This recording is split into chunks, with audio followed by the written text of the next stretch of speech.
جگہ پہ طاعون پھیلا ہوا ہو یا کوڑی کی مرض پھیل چکی ہو تو ایسے علاقے میں تندرست اور صحیح سالم آدمی کو اس علاقے کی طرف سفر کرنا نہیں چاہیے، اسباب سے بچنا چاہیے۔ لیکن اگر چلا بھی گیا ہے تو اس بیماری کا منتقل ہونا کس کے حکم سے ہوگا؟ لیکن اسباب احتیاط کا تقاضا یہ ہے، اللہ تعالیٰ نبی کریم نے فرمایا احتیاط کا تقاضا یہ ہے کہ کم از کم ایسے اسباب بھی اختیار نہ کیے جائیں جس کی وجہ سے بیماری منتقل ہوتی ہے۔ گھر میں 10 افراد ہیں، ایک کو زکام لگتا ہے، 2 کو لگتا ہے، 3 کو لگتا ہے، لیکن باقی 5 کو یا 7 کو نہیں لگتا، اس کا کیا مطلب ہے کہ بیماری کے منتقل ہونے کا اختیار کس کے پاس ہے؟ اللہ کے پاس۔ تو آپ صلی اللہ علیہ وسلم نے بھی ایسی بیماریاں جو وبائی مرضیں ہوتی ہیں، ہوا کے ذریعے منتقل ہوتی ہیں، جس کے دوسرے کی طرف منتقل ہونے کے جراثیم زیادہ متعدی ہوتے ہیں، تو اللہ کے رسول صلی اللہ علیہ وسلم نے اگرچہ ان علاقوں میں جانے سے منع کیا ہے اور طاعون کے علاقے والے لوگوں کو دوسری طرف جانے سے روکا ہے، یہ احتیاط کے طور پہ روکا ہے تاکہ وہ جراثیم منتقل نہ ہوں، لیکن اس بیماری کو مؤثر کرنے والی کس کی ذات ہے؟ وہ اللہ تعالیٰ کی ذات ہے۔ اور آپ نے اسی لیے فرمایا کہ ولا عدویٰ، جو شریعت میں لے کے آیا ہوں اس میں کوئی بیماری متعدی نہیں ہے، بیماری خود اپنی مرضی سے منتقل نہیں ہوتی۔ آپ نے فرمایا ولا تیرا،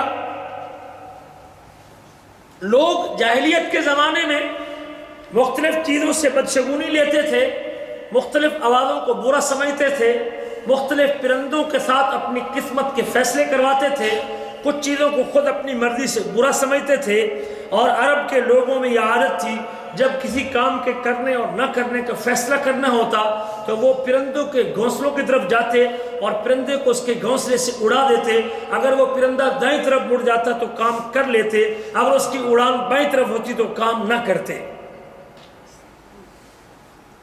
کام چھوڑ دیتے۔ سفر کا ارادہ ہوتا، نکلنا چاہتے ہوتے سفر پہ، لیکن اگر اس پرندے کے اڑانے کے بعد اس کا رخ بائیں طرف ہو جاتا تو اپنا کام چھوڑ دیتے تھے، سمجھتے تھے اس پرندے نے چونکہ بائیں طرف اڑان بھر لی ہے، اب یہ کام میرے نقصان کا باعث بنے گا، یہ سفر میرے فائدے کا باعث نہیں۔ یہ اعتقاد موجود تھا۔ لوگ آوازیں سن کے، چیزوں کو دیکھ کے اپنے کام کے ہونے اور نہ ہونے میں اس کو مؤثر سمجھتے تھے، یہ نظریہ موجود تھا۔ اللہ کے رسول کی آمد سے پہلے لوگ بدشگونی لیتے تھے لوگوں سے، انسانوں سے، عیب زدہ لوگوں سے۔ ایک آنکھ سے اگر کوئی کانا شخص ہے، اگر کوئی عیب والا شخص ہے، اگر کوئی بیمار شخص ہے، اگر کوئی کالے رنگ کا ہے، اگر کوئی کبھی چہرے والا ہے، خوبصورت نہیں، تو لوگ کہتے ہیں چونکہ اس نے مجھے سب سے پہلے مجھے کام پر نکلتے وقت میری اس پہ نگاہ پڑی ہے، لہذا اب میرا کام نہیں ہوگا۔ یہ بھی لوگوں کا نظریہ تھا کہ لوگ حرم کے باڑے میں جاتے، حرم کو بگا دیتے، اگر حرم دائیں طرف جاتا تو کام کر لیتے اور اگر بائیں جاتا تو کام نہ کرتے۔ یہ نظریہ بھی لوگوں کا موجود تھا۔ میرے آپ کے نبی آتے ہیں، اپنی نور بھری تعلیمات پیش کرتے ہیں اور ان کے اعتقاد کی نفی کرتے ہیں۔ فرمایا ولا تیرا، جو شریعت میں لے کے آیا ہوں اس میں بدشگونی نہیں ہے، کسی چیز کو برا شگون لینا یہ جائز۔ یا تو آپ نے نفی کر دی کہ بدشگونی نہ لو، دو معنی کیے ہیں محدثین نے، یا تو آپ نے نہیں کر دیا کہ کوئی بندہ بدشگونی نہ لے، کوئی بندہ کسی چیز سے بدشگونی نہ لے، کسی چیز کو دیکھ کے یا آواز کو سن کے اپنے لیے اس کو منحوس سمجھنا یا برا سمجھنا یا اپنے نقصان کو اس کے ساتھ جوڑ دینا، یہ وہ گندا اور برا عقیدہ تھا جو جاہلیت میں لوگوں کا تھا۔ رسول کریم نے اپنے ماننے والوں کو اس بدعقیدگی سے روک دیا اور آپ نے منع فرمایا کہ اگر کوئی مسلمان اللہ پہ ایمان رکھتا ہے تو کسی چیز کے سننے اور جوڑنے سے اپنے کام کے نہ ہونے اور ہونے کا فیصلہ اسے نہیں کرنا چاہیے۔ ولا تیرا، اسے تیرا کہتے ہیں۔ قرآن مجید میں اللہ تعالیٰ نے اس بیماری کو پورے قرآن مجید میں کفار کی طرف منسوب کر کے ذکر کیا ہے۔ کافروں کا، بدعقیدہ لوگوں کا، منافق لوگوں کا یہ نظریہ ہوا کرتا تھا کہ وہ مختلف چیزوں کو، حتیٰ کہ انبیاء کو بھی اپنے لیے منحوس سمجھتے تھے، نبیوں کو اپنے لیے منحوس سمجھتے تھے۔ یہ بدعقیدگی ان لوگوں کے اندر ہوتی ہے جو کفر کی دلدل میں گرے ہوتے ہیں، منافقت کے اندر ڈوبے ہوئے ہوتے ہیں، جن کے دامن پہ کفر کا دھبا ہوتا ہے۔ اس قسم کا شخص یہ نظریہ رکھ سکتا ہے۔ مومن مسلمان جس کا اللہ پہ یقین ہوتا ہے اور وہ سمجھتا ہے کہ کاموں کی تدبیر کرنے والی کس کی ذات ہے؟ اللہ کی ذات ہے۔ نفع نقصان کی مالک کس کی ذات ہے؟ اللہ کی ذات ہے۔ تقدیر کے اوپر اختیار کس کی ذات کا ہے؟ اللہ کی ذات کا ہے۔ مومن توکل کس کے اوپر کرتا ہے؟ اللہ پر کرتا ہے۔ وہ شخص کبھی بھی چیزوں کو سن کے، آوازوں کو سن کے یا چیزوں کو دیکھ کے اپنے کام کی ہونے اور نہ ہونے کا فیصلہ نہیں کرتا۔ اللہ فرماتے ہیں سورۃ نساء آیت نمبر 78 میں اللہ فرماتے ہیں منافقین کی بری خصلتوں کا ذکر کیا۔ ان بری خصلتوں میں سے ایک خصلت منافقین کے اندر یہ بھی تھی، اللہ فرماتے ہیں وَإِن تُصِبْهُمْ حَسَنَةٌ يَقُولُوا هَذِهِ مِنْ عِنْدِ اللَّهِ، اگر ان کو اچھائی پہنچتی، بھلائی پہنچتی، خیر ملتی، نصرت ملتی، فتح ملتی، کامیابی ملتی، تو کہتے یہ اللہ کی طرف سے ہے۔ وَإِن تُصِبْهُمْ سَيِّئَةٌ يَقُولُوا هَذِهِ مِنْ عِنْدِكَ، اگر ان کو کوئی برائی ملتی، کوئی نقصان ہوتا، جو تدبیر کی ہوتی وہ تدبیر ناکام ہو جاتی، ناکامی سے ہم کنار ہوتے، تو آگے سے کہتے کہ ہذہ من عندک، یہ اللہ کے نبی یہ آپ کی طرف سے ہے۔ وما اصابک من حسنۃ فمن اللہ، اللہ جواب میں کہتے ہیں وما اصابک من حسنۃ فمن اللہ، جو آپ کو اچھائی ملی ہے، کامیابی ملی ہے، نصرت ملی ہے، فتح ملی ہے، وہ اللہ کی طرف سے ہے۔ وما اصابک من سیئۃ فمن نفسک، اور اگر آپ کو کوئی برائی ملی ہے تو وہ آپ کے نفس کی طرف سے ہے، آپ کے نفس کی طرف۔ اس میں کوئی شک نہیں کہ وہ اس برائی میں ہمارا نفس کا عمل دخل ہوتا ہے، ہمارا نفس اس کا سبب بنتا ہے، لیکن اس کو مؤثر بنانے والا اور اس کی اجازت دینے والی کس کی ذات ہے؟ بے شک میں سبب بنوں، بے شک میں سبب بنوں، لیکن مالک الملک میں اگر نہ چاہے تو پھر بھی وہ کام ہو سکتا۔ بعض اوقات آپ دیکھتے ہیں کہ بندہ روڈ سے گزرنے لگتا ہے، اس کو گاڑی نظر نہیں آتی، لیکن اچانک سے دوسرا شخص اس کو دھکا دیتا ہے، اور دھکا دے کے اس کو سائیڈ پہ کر دیتا ہے۔ اس کا مطلب ہے اسے کوئی پتہ نہیں تھا گاڑی میرے اوپر چڑھنے والی ہے، اللہ دوسرے بندے کو بیٹھ کے اس کو دھکا دلوا کے سائیڈ پہ کر دیتے ہیں، چونکہ اللہ تعالیٰ ابھی تک اس کو اس نقصان سے دوچار کرنا نہیں چاہتا۔ آپ کہتے ہیں یہ شخص معجزانہ طور پہ بچ گیا، اس کے بچنے کا کوئی چانس نہیں تھا لیکن معجزانہ طور پہ بچ گیا۔ وہ بچانے والا کون ہے؟ اس کا مطلب ہے کہ ابھی تک مالک الملک نے اس نقصان کا فیصلہ اس کے بارے میں کیا۔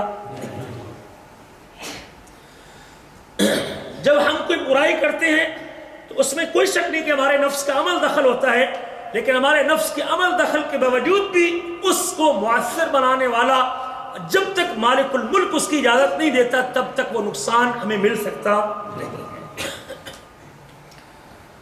اللہ فرماتے ہیں وَأَرْسَلْنَاكَ لِلنَّاسِ رَسُولًا، ہم نے آپ کو لوگوں کے لیے رسول بنا کے بھیجا ہے۔ یہ لوگ آپ کی طرف برائی کو منسوب کرتے ہیں اور آپ کے ساتھ برائی کو جوڑتے ہیں، ان کا یہ نظریہ اور عقیدہ درست نہیں ہے۔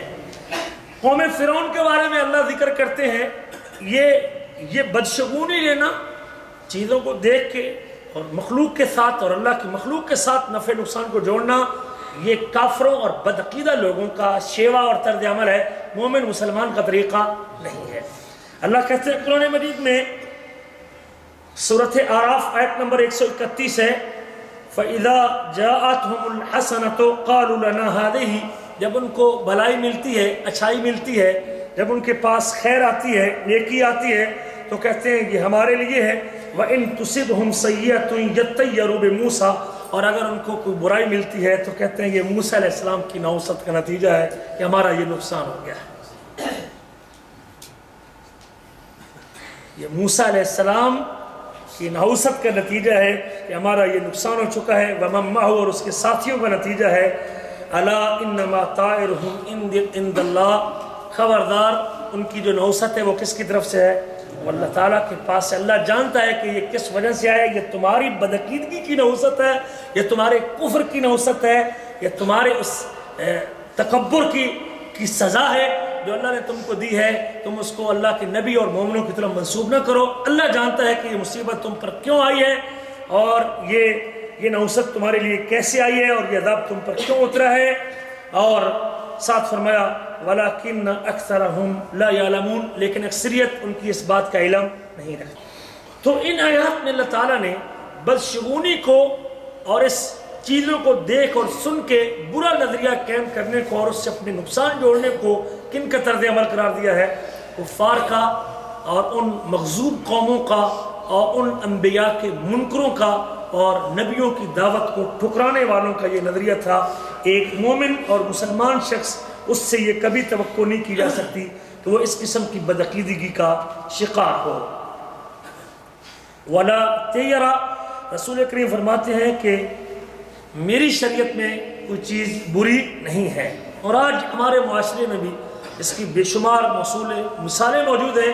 لوگ جب دیکھتے ہیں کہ کالی بلی آگے سے گزر جائے گی تو اس وقت وہ لائن کراس کرنے کو تیار نہیں ہوتے، وہیں سے واپس پلٹ جاتے ہیں. لوگوں کا یہ بھی نظریہ ہے، گھر سے نکلیں گے اور پیچھے سے اگر کسی نے آواز دے دی تو لوگ کہیں پیچھے چکے اس نے مجھے آواز دے دی، اب میرا کام نہیں ہوگا. لوگ یہ بھی سمجھتے ہیں کہ الو کی آواز یہ منحوس آواز ہوتی ہے.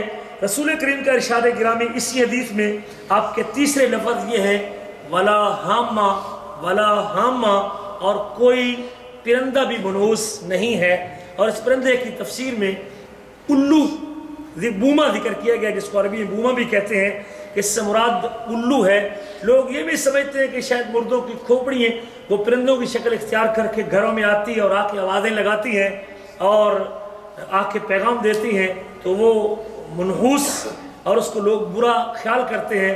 اللہ کے رسول نے جاہلیت کے اندر پائے جانے والے اس عقیدے کی بھی نفی کی کہ میری شریعت میں کوئی پرندہ منحوس نہیں ہے، کسی کی آواز کو منحوس قرار نہیں دینا چاہیے. ہم لوگ اپنے کئی کاموں کو ہونے اور نہ ہونے کو کوے کے ساتھ جوڑ دیتے ہیں، کسی کو کبوتر کے ساتھ جوڑتے ہیں، کسی کو لالی کے ساتھ جوڑتے ہیں، مختلف پرندوں کے ساتھ ہمارے اعتقادات جڑے ہوئے ہیں. کوا اگر کائیں کائیں کرے گا تو مہمان آ رہا ہوتا ہے، دائیں تلوی میں خارش ہو تو پیسے آ رہے ہوتے ہیں، بائیں تلوی میں خارش ہو تو نقصان ہو رہا، پیسے نکل رہے ہوتے ہیں. جیب بالکل خالی نہیں کرنی، جیب خالی کر دیں گے تو بالکل ہی خزانہ خالی ہو جائے گا. فلاں دن یہ کام شروع نہیں کرنا، فلاں رات گھر میں جھاڑو نہیں دینا، رات کو مغرب کے بعد جھاڑو نہیں دینا، شام کو ہم نے یہ لسی گھر سے نہیں دینی، ہم نے فلاں ٹائم پہ ہم نے نمک گھر سے نہیں نکالنا. یہ بے شمار بدعقیدگی ہیں جس وقت ہم نے وہ جوڑی ہوئی ہے اپنے. مسلمان ہیں یہ سارے کون کہتے ہیں؟ مسلمان کہتے ہیں. بچے کو سر سے اوپر نہیں اٹھانا، بچے کو شیشہ نہیں دکھانا، چھوٹے بچے کو شیشہ نہیں دکھانا. بچے کی پیدائش کے موقع پہ اپنے گھر کے سامنے ایک شری کا درخت ہوتا ہے اس کے پتے لٹکا دینا. بچے کی پیدائش کے بعد اس کے ساتھ ریڈیو کی آواز چلا دینا، کسی عورت کی آواز اس کے کان میں نہ پڑ جائے. اگر کسی عورت کی آواز پڑ گئی تو کہیں بچے کی موت کا سبب نہ بن جائے. یہ بے شمار بدعقیدگیاں ہیں جو ہم نے آوازوں کے ساتھ جوڑی ہوئی ہیں اور آج مسلمان اسے کر رہا ہے.